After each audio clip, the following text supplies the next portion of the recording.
In neuroscience, the bridge locus for a particular sensory percept is a hypothetical set of neurons whose activity is the basis of that sensory percept.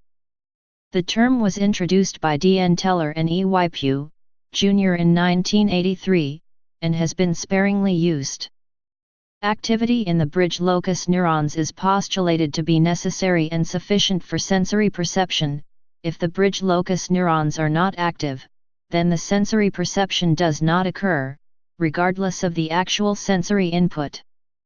Conversely, if the bridge locus neurons are active, then sensory perception occurs, regardless of the actual sensory input. It is the highest neural level of a sensory perception.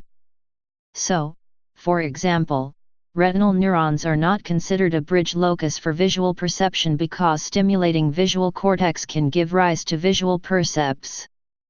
Not all scholars believe in such a neural correlate of consciousness. Pessoa et al., for example, argue that there is no necessity for a bridge locus, basing their argument on the requirement of an isomorphism between neural states and conscious states.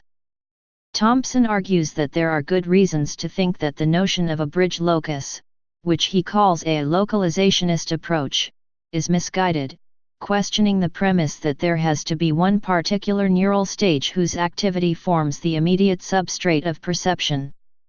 He argues, based upon work by Zeki and Ship, Deo and Van Essen, and others, that brain regions are not independent stages or modules but have dense forward and backward projections that act reciprocally, and that visual processing is highly interactive and context-dependent. He also argues that cells in the visual cortex are not mere feature detectors, and that neuroscience has revealed that the brain in fact employs distributed networks, rather than centralized representations.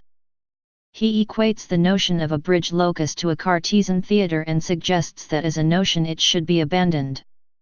Please subscribe and thanks for watching.